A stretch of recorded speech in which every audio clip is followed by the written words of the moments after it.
Overdrive today, we tell you all about the long-range electric vehicle from BYD, the Atto 3.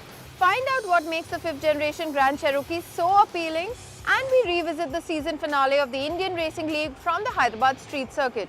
Hello and welcome to Overdrive. I am Soini Dutt. Now, BYD might seem like a new name for the Indian audience, but the brand has been operating in India since 2007. Now, the Atto 3 is the first serious offering in the passenger space, and this SUV is pretty impressive as well. The Auto Expo is coming back in January 2023. That's a break of 3 years, and that's because waves of the pandemic have been delaying things, creating all sorts of problems. Now, my last memory of any motor show has been the Auto Expo, the 2020 Auto Expo. And I remember the buzzword at that Auto Expo was China, for some good reasons as well. Because you see a lot of Chinese car makers came in with their wares, showed their upcoming vehicles, talked about their India plans. Some of it materialized, some of it didn't. But somewhere in one corner, one little corner, was a very little exhibit for BYD, or Build Your Dreams. You see, unlike a regular LFP battery pack, where you have the cells that are put into a rectangular structure or a rectangular module, much like a brick, and then all these modules or bricks are sort of assembled together to make the battery pack. The blade pack essentially uses cells that are stacked into, say, slim steel boxes that are about that tall and almost as wide as the width of the car. And then all these plates are sort of stacked together into the floor to make that blade battery pack. So this essentially eliminates the need of modules, which in turn means lesser material used, some weight saved, and it's also safer. Now, if you were to research about these batteries, you would often hear the term nail test. What that essentially means is, if a long nail were to be punctured through an LFP battery module, it would release a lot of hot gases and eventually turn into a fire. The battery fires that we all have been hearing about, talking about, etc. Now, what happens with the blade arrangement is that these cells, if you were to pierce a nail through that, because these cells run cooler, because this arrangement is like, say, a heat sink, the heat dissipation is much quicker, much faster, much better. Also, these cells have a higher starting temperature for an exothermic reaction. Also, they don't release oxygen, so a thermal runaway is literally not possible. So what that means is, the bottom line is that the chances of a battery fire happening with this kind of a setup are next to nil. And that is exactly why this battery pack is such a big deal.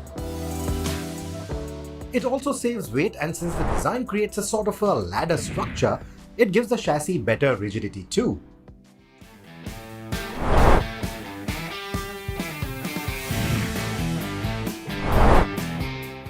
So what that means is that BYD is able to save weight elsewhere in the chassis without really affecting the rigidity of it.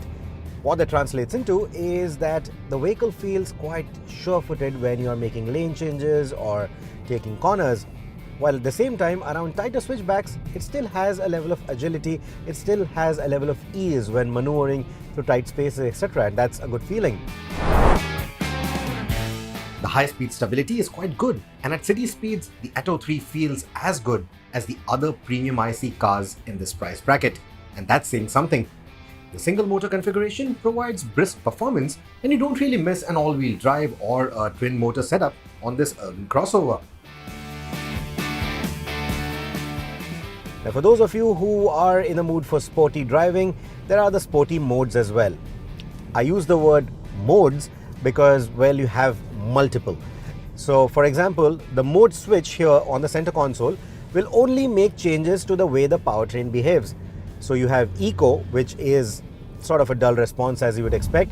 Then you have the Normal, which is ideally suited for city and highway runs. And then you have the Sport mode, which makes it a lot more eager. But this will only make changes to the powertrain response. Now, usually with electric cars, you get paddle shifters behind the wheel, which let you alter different levels of regen. And usually there are at least 3 levels of regen that you can play with or choose from. Here, however, you have one switch on the tunnel console, and that will only let you cycle between 2 modes, standard and high. Now, standard is as natural as it can get, but it still doesn't give you a strong enough regen, especially for the kind of speeds that an electric car can deceptively get onto. So you are still resorting a lot more to the brake pedal every now and then. And on the high, well, it's a bit too jerky. Whether you're driving in the city or on the highway, that high regenerative braking is a bit too jerky. It's a bit too strong for my liking. The ride quality is supple as long as the road is smooth, which was the case on Chennai's ECR. It tackles ruts and joints pretty well too, but thuds through potholes, though not as harshly as the MG ZS EV, the other EV of Chinese origin that the Atto 3 surpasses on specs, space and size. In fact, the overall comfort of this BYD is quite good, and the seats also play a big role to that effect. So this is a card that unlocks the car. It's NFC enabled. So all you need to do is tap it on the outside rear view mirror and it unlocks. Now the good part, if I have it in my wallet and if it's a RFID enabled wallet or RFID protected wallet, it will not lock. You will need to take it out, tap it here again, and it locks. Now, if you look at the design, of course, that's the first thing you're going to notice when you get inside this cabin. It just doesn't mimic whatever you see on the outside. It's not conventional. It doesn't have the conventional lines. It isn't boring either. It has a nice, happy, young vibe to it. There's a bit of music inspiration as well. If you especially look at the doors, you have the round speaker and then three strings flowing from it. And also these AC vents that you see right here, well, they are inspired by dumbbells is what BYD says. Now, as far as the screen goes, if you leave it in its vertical orientation, it doesn't really obstruct vision. In fact, the upper edge of the screen is exactly in line with the rim of the lower rim of the windscreen. So it doesn't obstruct your vision in any way.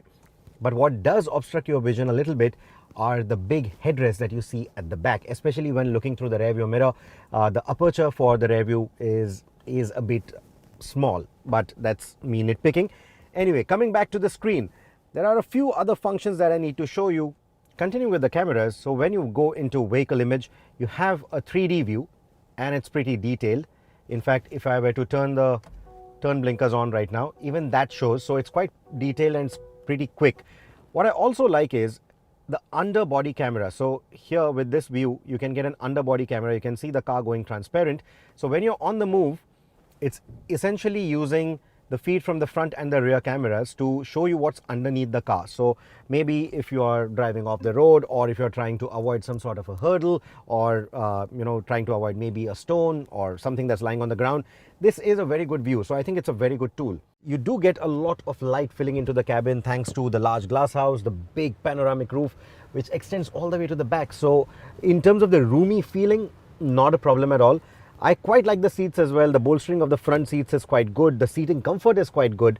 And because they sit a little tall, the foot space at the back is actually quite nice. You also get ISOFIX child seat mounts.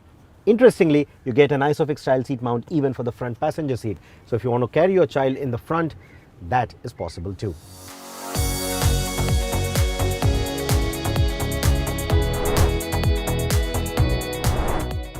The cabin is secured by 7 airbags. And the list of safety features is quite exhaustive too. The Atto 3 also has a 5-star Euro NCAP rating for a car that is spec similar to ours, which means we get the ADAS safety functions too.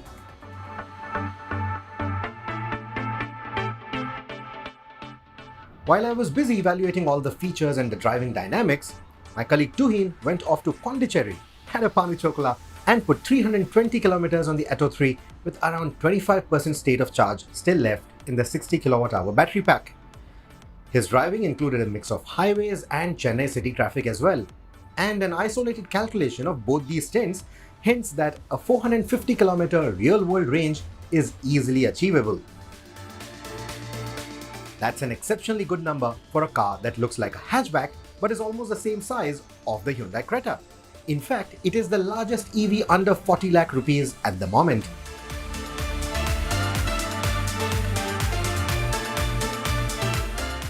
Well, the BYD brand seems to be on the radar for many of the Indians over the past few years, but with the Atto 3, the rate of interest has just simply grown over time. We'll just have to wait for the sales numbers to see just how well the brand is doing in India.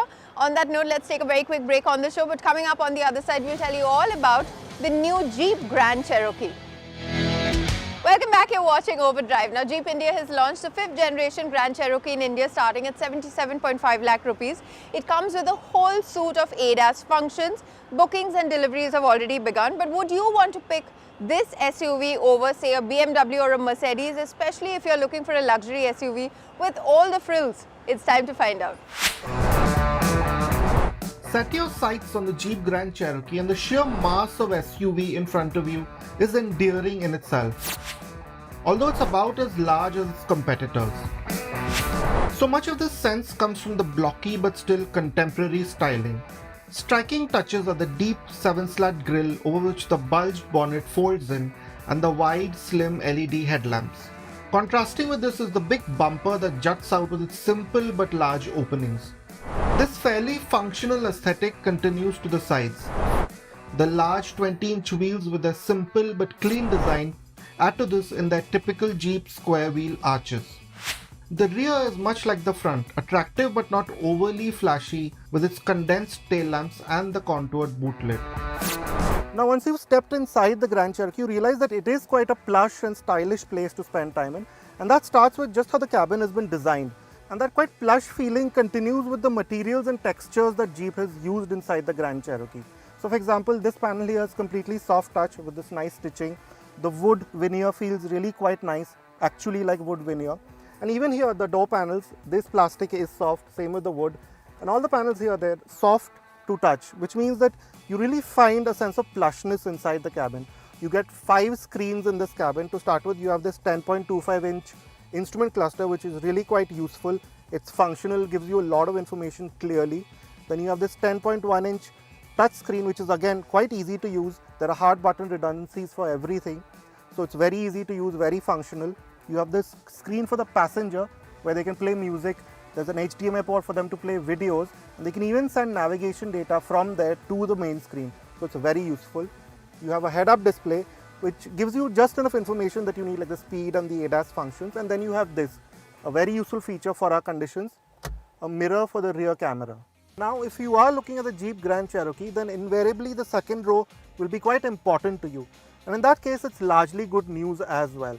So for example, the seat back, it's nice, well cushioned with the nice firm cushioning, so that's not a problem. And then you can also recline it to quite a comfortable angle, so again you can get into a nice seating position easily. Although the seat squab, the lower squab maybe could have been longer, there's not much underthigh support, and that's also due to the floor being slightly high, which also makes getting in and out slightly difficult, not very difficult but slightly.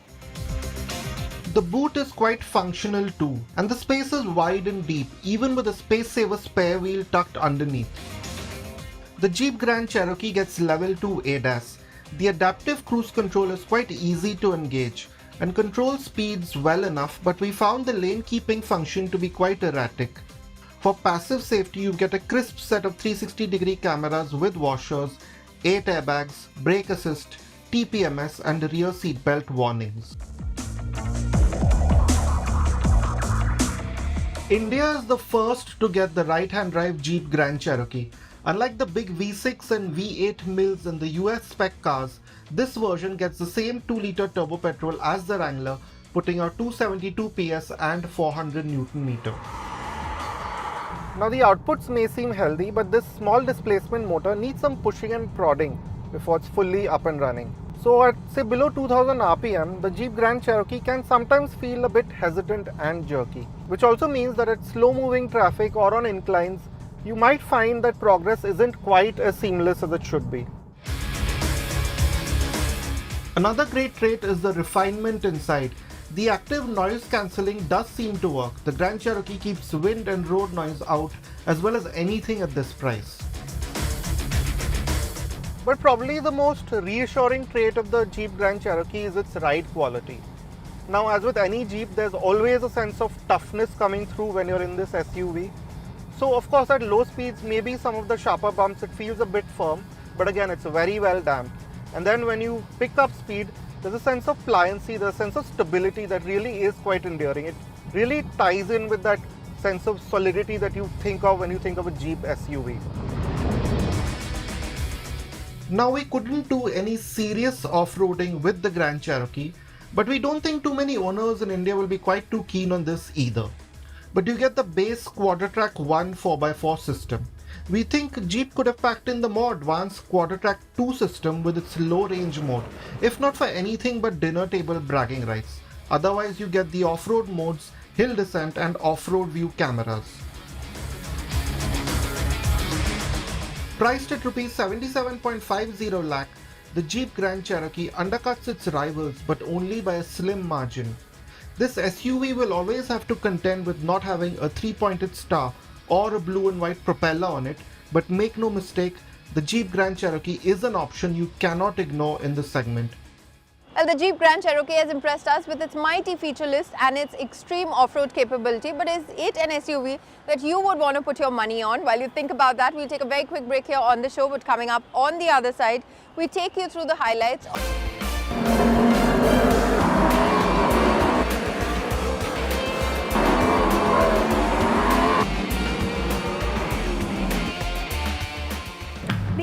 League was conceptualized with a very revolutionary vision in mind to bring international and domestic racers to race against each other on home soil. Now, the first season of the Indian Racing League has taken place over the course of 2 weeks at the Madras racetrack, but now it's the very first time that the IRL racers are going to be racing at the Hyderabad street circuit. Let's take a look. After the inaugural IRL race weekend at the Hyderabad street circuit was cancelled due to security reasons, all focus was shifted to the grand finale of this league at India's first street circuit. At 2.83 km in length, this circuit features 17 turns with an interesting mix of slow, medium and high-speed corners designed to encourage more overtakes during the races. It's a beautiful circuit. It was incredible when it was dry, and even when it's wet, it's still really nice to drive. So really looking forward to it because unfortunately we couldn't get racing in the first round. So we're very excited to race here this weekend. But what added to the excitement was that it turned out to be the very first time many of the young racers would be driving at a street circuit. Well, it's my first street track actually I've driven on. I like the layout, I like how technical it is driving-wise, and it provides a great challenge for us. So this is my first time out on a street track and made a tiny mistake. It's wet, it's a street circuit, you know, anything's going to cost you so much. Overtaking in a street circuit is always a risk because, yeah, if you overshoot, there's not much space for errors, so the walls are pretty close, but I enjoy that. I love taking the risk and I hope for another good race day. 6 teams representing 6 cities from India with 2 cars and 4 drivers per team make up the series with a total of 24 drivers on the grid. Every team also had 1 female competitor, making the series a gender-neutral one. No, I've grown up racing with men. It's literally my whole world. I was the dark horse in this motorsport. You know, being a woman in a male competitive sport is very difficult at times. But you know, I feel like IRL made sure that we were like a big family. But you know, at the same time, I get to drive with all these amazing drivers like Neil Johnny, Oliver Webb, John Lancaster. You know, we've won 24 Hours Le Mans and every series you can think of. And you know, me as a 17-year-old rookie, I learned so much from them. I think it's a cool new thing to do, you know, a bit of a mix between sprint and endurance racing, and in these pretty cool kind of half prototype, half single-seaters. It's great. And even more, I love working with my teammate, Nico Bora, because we've known each other for years, so we're super close. Coming into the race weekend, Team Blackbirds Hyderabad were the clear favourites, leading from Godspeed Kochi by a very small margin of points. But with the unpredictable weather came some serious, exciting races, one after the other. After a few rolling starts of the feature race, the Godspeed Kochi cars maintained blistering pace in 2nd and 3rd position to clinch IRL's very first team championship, while Akhil Rabindra from the Hyderabad Blackbirds team topped the drivers' standings. Chennai Turbo Riders also had a lot to celebrate as multiple Indian national racing champion Sandeep Kumar, along with his teammate John Lancaster, beat the charging Godspeed Kochi duo in the feature race to become the first winners of IRL's inaugural street circuit race. If a city had to do it, it's Hyderabad. Coolest city, look at the lake, the whole ambience, and the drivers love it. And this is something which is about an adrenaline rush.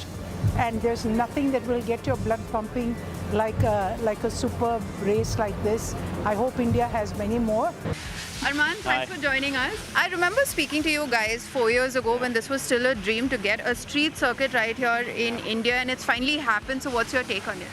It's been a long 4 years. I think we've come a long way, obviously, and I mean, who thought, right? Who thought it was possible? And obviously, thanks to the right partners and people who shared the dream and getting the right personnel on board, we've actually managed to accomplish this. We were expecting the street circuit to be fireworks, but what's added to it has been the rain. The circumstances have changed completely. Yeah, they've really been thrown a curveball here, but it's a great experience, and I think the young guys are doing really well, the young girls and the guys, you know. So we have some kids who are 16 years old who are still shining and up the timesheets.